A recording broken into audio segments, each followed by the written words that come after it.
I'm in the mountains on vacation. In fact, hold on, they're running around up there. Let's step outside. Get some peace, quiet, serenity.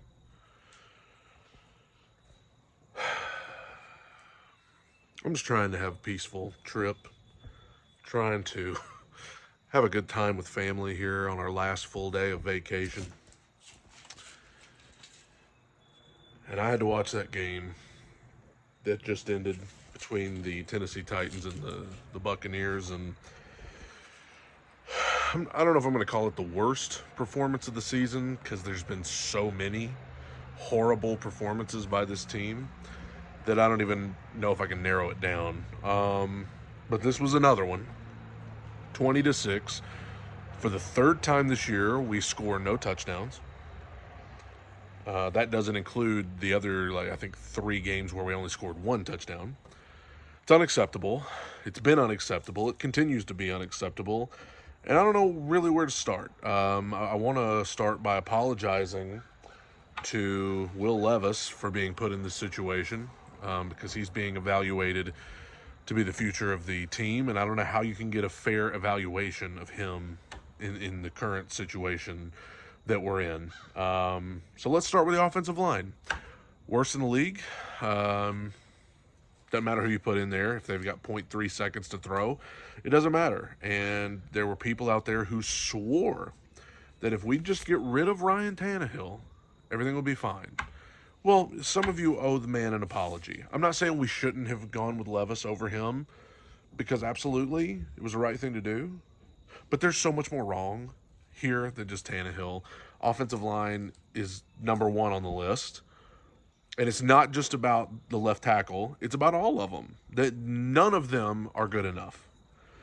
Skoronski, first-round pick, he shows signs that hopefully as a young player, he can develop. But none of them are good enough, And this is a Tampa Bay defense that doesn't exactly have a vaunted great defensive line. But they did today.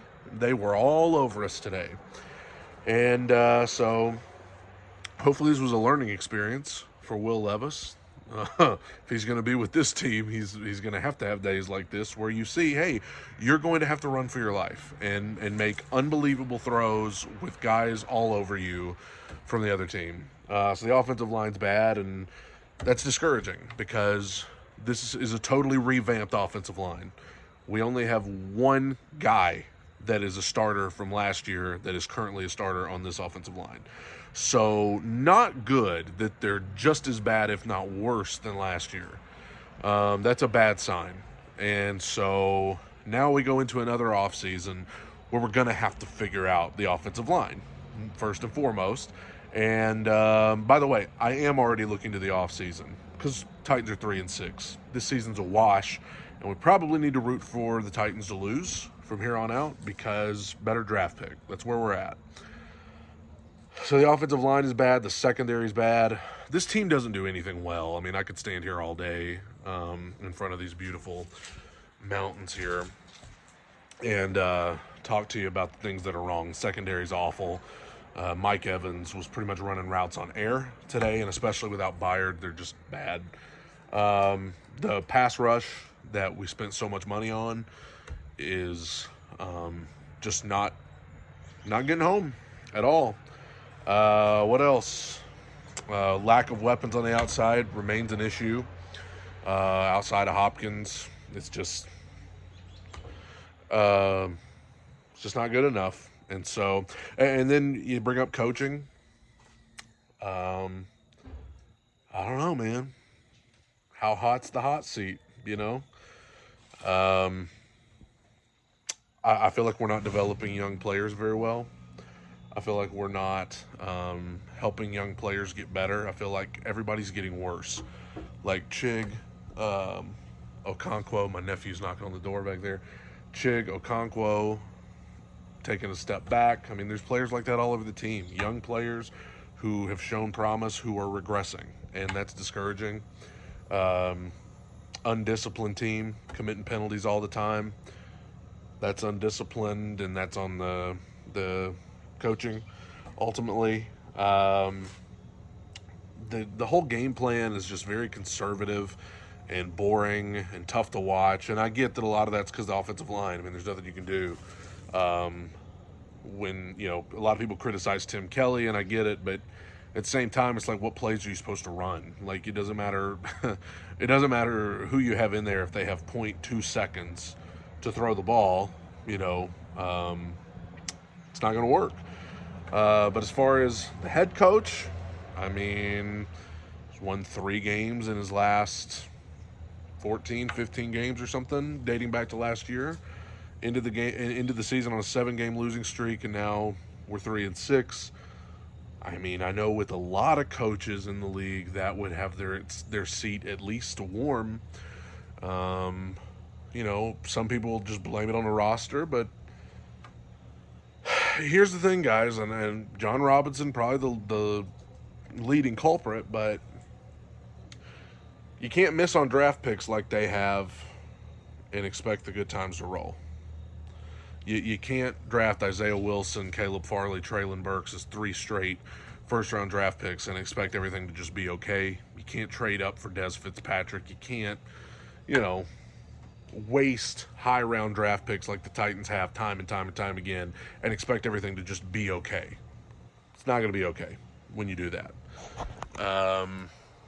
You can't trade players like A.J. Brown and expect everything to just be okay. I watch players that used to be Titans who are doing well all over the league. David Long, Jonnu Smith.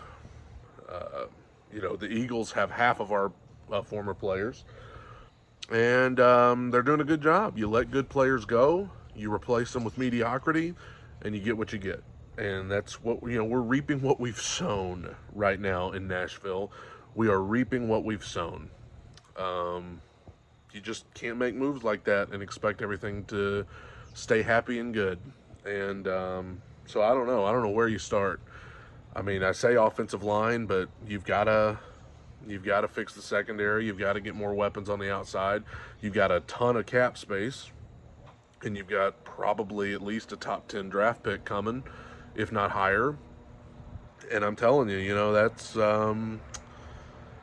that's encouraging. That's good that you're going to have all that. But at the same time, it's like, man, with what we're doing and failing to develop young players and failing to, have successful game plans week in and week out, it's just a complex thing.